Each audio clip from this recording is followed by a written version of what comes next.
Netza, Od et Eusod, les 6 fils, lui donnent. Par conséquent, il la considère avec plus d'amour et d'amitié que tous les autres. 208. Dans son amour, il l'appelait fille. Comme cela ne suffisait pas, il l'appelait sœur. Comme cela ne suffisait pas, il l'appela mère, comme sa propre mère. Comme cela ne suffisait pas, il l'appela par son nom, comme il est écrit. Mais où trouver la sagesse au 28 2.12. Et c'est ainsi qu'il l'appela sûrement Shoma. Ainsi, le monde supérieur, Bina, ma mère, lui dit, est-ce une petite affaire que tu aies pris mon mari? Shoma, à savoir, Abba Père, car tout son amour est attiré vers toi. Ainsi, la mère a parlé à la fille avec tendresse, avec amour. 209. Il insiste, si la mère n'a pas parlé durement lorsqu'elle a dit, est-ce une petite affaire que tu aies pris mon mari? Pourquoi donc Rachel a-t-elle répondu, c'est pourquoi il couchera avec toi cette nuit? Il répond, partout où le mot donc est utilisé, il s'agit d'un serment. Il demande, dans le verset il couchera, quel est le sens du mot coucher? Il répond, toute mention du mot coucher fait référence à l'amendement de la nukva par l'homme, qui insérera les formes de toutes les lettres. Yeshkav, littéralement il posera, contient Yeshilia, Kabet égale 22. Yesh est le monde supérieur, Bina, qui est de nouveau Shoma, Kabet est le secret de la Torah, Zahir Ampin, un point caché, où les 22 lettres sont éveillées. C'est la signification de Yesh Kabet, il y en a 22. Ainsi, Yesh est le monde à venir, comme il est écrit, pour que ceux qui m'aiment héritent de la substance. Yesh, Michelet 8h21. Le Kabet, Yesh, est le point surnaturel qui fait apparaître les 22 lettres, le secret de toute la Torah. 210. C'est le sens de il posera. Il est clairement écrit, il couchera avec toi, au lieu de Yaakov couchera avec toi. Cela alloue à celui qui est caché, à savoir, le Abba suprême, qui est digne de se joindre à vous. 211. Et Yaakov sortit du champ le soir, et Yaakov vint, fait référence au Saint Tiferet, Zer en pain, qui vint du champ qui englobe toutes les bénédictions, dont l'Écriture dit, Caché m'a béni Bereshit 27 2.27.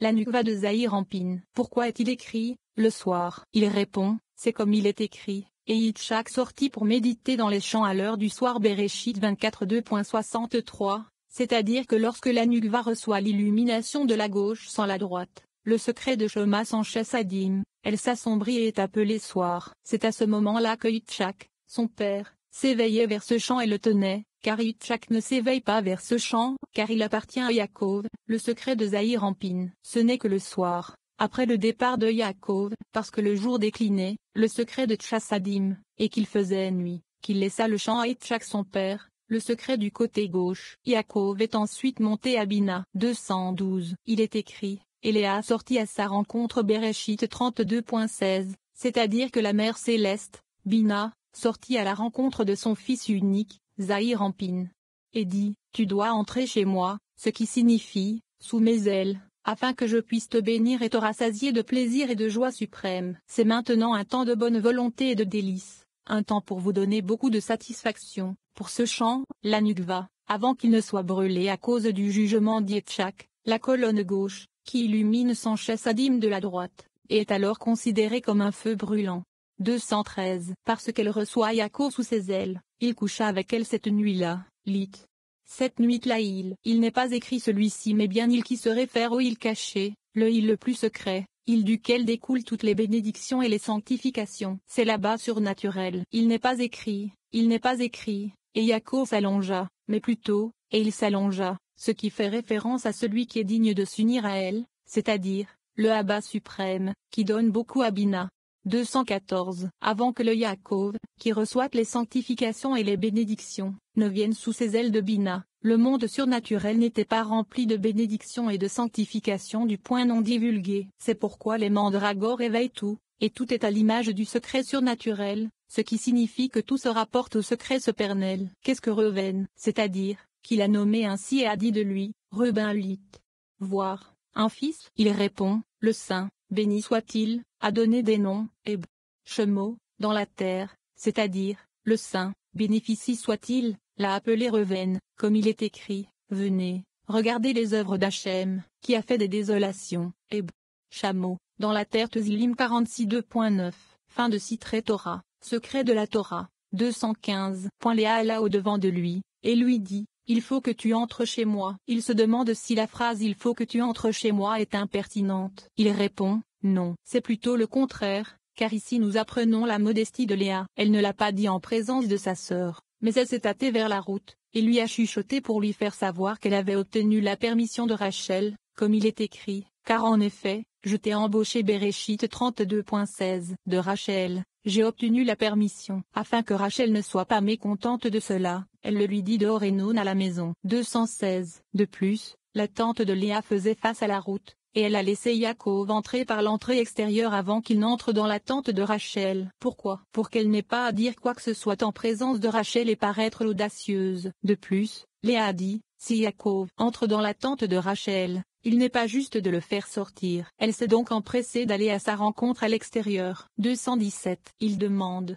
quel est le but de tout cela? Il répond, le Saint-Esprit a remué en Léa, et elle a su que toutes les saintes tribus suprêmes viendraient d'elle. Elle s'est empressée de le faire par amour pour le Saint. Béni soit-il. C'est pour cette raison qu'elle mérite le Saint-Esprit. Elle savait les nommer selon le secret de la sagesse. 218. Alors qu'ils marchaient ensemble, Rabbi Yosi dit à Rabbi Shia, chaque fois que nous discutons de la Torah, le Saint, béni soit-il, accomplit des miracles devant nous. Le chemin qui nous attend est long. Par conséquent, étudions la Torah, et le Saint, béni soit-il, se joindra à nous. 219. Le rabbin Shia a commencé la discussion avec les versets, le premier mois, le 14e jour du mois, le soir, vous mangerez des pains sans levain Shemot 12h18, et 7 jours durant, vous mangerez des pains sans levain avec lui, le pain de l'affliction, lit, de la pauvreté. Devarim 16 2.3. Notez que pain de pauvreté, Oni, s'écrit sans la lettre Vav. Les amis étaient déjà engagés à ce titre. Mais écoutez bien,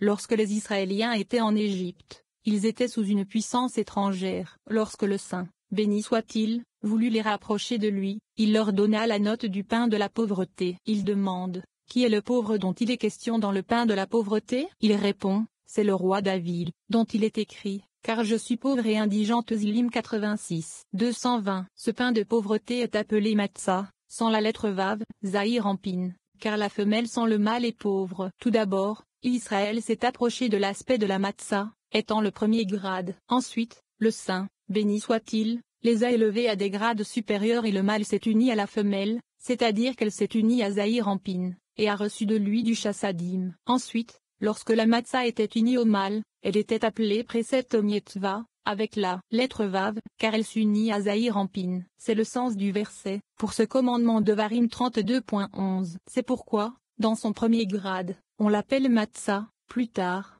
dans des grades plus élevés, elle devient un précepte. 221. Pendant qu'ils marchaient, ils ont entendu une voix dire, un groupe d'assassins vous guette sur le chemin. Par conséquent, tournez vers le haut et ne descendez pas par le château sans toit en bas. Rabbi Yosi a dit, on peut en déduire que le Saint, béni soit-il, souhaite garder notre chemin. Ils montèrent sur une montagne située entre de solides rochers. Ils dirent, puisque le Saint, béni soit-il, souhaite que nous prenions ce chemin, nous devons nous attendre à voir quelque chose de remarquable, peut-être un miracle. 222. Ils s'assirent près d'une fente dans un rocher et furent surpris lorsqu'un homme apparut devant eux. Rabbi Yosi demanda, qui es-tu? L'homme répondit, je suis du peuple d'Arka. Lorsqu'on lui demanda, y a-t-il des gens là-bas? Il répondit, oui, et ils cousent et moissonnent. Certains ont une forme étrange, différente de la mienne. Ils ont 2 têtes. Je suis monté vers toi pour apprendre le nom du pays où tu habites. 223. Il dit, on l'appelle la Tereb, Érot, car c'est la terre des vivants, comme il est écrit, quant à la terre, Érot, c'est d'elle que sort le pain. Io 28 2.5. Le pain vient de cette terre. Les autres terres n'ont pas de pain ou, si elles en ont, il n'est pas de cette sorte. Il retourna à sa place. Ils s'étonnèrent et dirent, assurément, le Saint, béni soit-il, désire nous réveiller par ceci. 224. Rabbi Shia a dit, assurément, c'est arrivé à cause du verset que vous avez cité. Je me souviens d'avoir appris de mon grand-père une chose primordiale concernant Pessa. Le Saint, béni soit-il, a donné à Israël ce pain de la terre des vivants, ainsi que la nukva appelée matzah. Plus tard, ce pain est devenu le pain du ciel, ainsi que de Zahir Ampin appelé ciel. Ceci a déjà été expliqué. 225. Il a également dit que lorsqu'un homme vient en ce monde, il ne sait rien avant de goûter au pain. Après cela, il est motivé pour connaître et percevoir. Ainsi, lorsque les Israéliens sont sortis d'Égypte, ils ne savaient rien jusqu'à ce que le Saint, béni soit-il, leur donne du pain de cette terre, la nukva, appelée matzah, comme il est écrit, quant à la terre, c'est d'elle que sort le pain. Alors Israël en vint à connaître et à concevoir le Saint, béni soit-il, comme un bébé qui ne connaît ou ne conçoit rien avant de goûter au pain de ce monde. 226. Les enfants d'Israël n'avaient aucune connaissance ou conception des choses plus élevées, des niveaux supérieurs, jusqu'à ce qu'ils aient mangé du pain surnaturel, qui est tiré de Zahir Ampin appelé ciel. Avant qu'ils mangent du pain suprême, ils ne connaissaient et ne concevaient que ce lieu, le Nukva, et pas plus. Le Saint, béni soit-il, désirait que les enfants d'Israël connaissent davantage le lieu qui est digne de cette terre, c'est-à-dire, les grades supérieurs qui éclatent du lieu de Zahir Ampin au Nukva. Mais ils ne le pouvaient pas jusqu'à ce qu'ils aient goûté du pain de ce lieu suprême. Qu'est-ce que c'est? Ce qu'on appelle le ciel, c'est-à-dire Zahir Ampin, comme il est écrit, voici, je vais faire pleuvoir pour vous du pain du ciel. Shemo 16 2.4. C'est alors qu'ils ont connu et conçu ce lieu suprême. Mais avant cela, ils ne savaient rien et n'avaient aucune conception de ce lieu suprême. Zahir Ampin. 227. Rabbi Uzi s'approcha de lui et l'embrassa. Il dit, c'est bien pour cela que le Saint, béni soit-il, nous a incités à parler avec l'homme du peuple d'Arka, car c'est à cause de lui que nous sommes venus discuter de ce verset. Ainsi, le commencement de la connaissance d'Israël a été le pain, ainsi que le pain de l'affliction. Ils se levèrent pour partir. Pendant qu'ils marchaient, ils virent 2 pruniers de damas, un mâle et une femelle. Rabbi Yosi dit, il n'y a rien dans le monde qui ne soit pas mâle et femelle. De plus, tout ce qui est sur terre, existe aussi dans la mer. 228. Rabbi Yosi a commencé par le verset, et Yaakov sortit du champ le soir, et Léa sortit à sa rencontre. Il demande, comment a-t-elle su qu'il arrivait? Il répond, on a dit que son âne braillait, Léa l'a donc su et est allée vers lui. Ainsi, l'âne a fait venir Isachar de Léa. C'est le sens du verset, Isachar est un âne fort. Garem, Bereshit 49 2.14. Ne lisez pas Garem, mais plutôt Garam, qui signifie causer, parce que l'âne l'a fait naître. Léa a dit, je sais bien que si Yaakov entre dans la tente de Rachel, je ne pourrai pas lui faire partir, je l'attendrai donc ici, et il entrera dans ma tente. 229. Car je t'ai embauché avec les mandragores de mon fils. Il demande, pourquoi a-t-elle dit avec les mandragores de mon fils? N'était-il pas suffisant de dire avec des mandragores? Il répond, pour qu'Yaakov tire satisfaction de leur aide à l'accouchement. Pourtant, Yaakov savait que cette affaire ne dépendait pas des mandragores, mais d'en haut, de Mazal. 230. Il a commencé en citant, il fait de la femme stérile une gardienne de maison, et une joyeuse mère d'enfants. Alléluia. Teuzilim 113 2.9.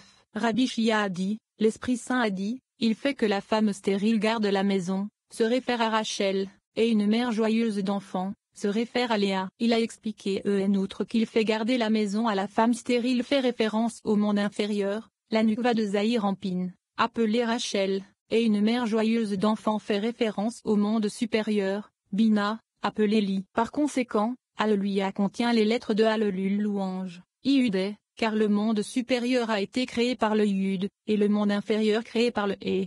231. Rabbi Yehuda dit que toutes les tribus sont le résultat de la correction en bas, à savoir, de la Nukva. Elles ont toutes été modifiées pour ressembler en haut, Bina. Car je t'ai engagé pour lui prendre un corps. Et qu'est-ce que c'est? C'est la Torah.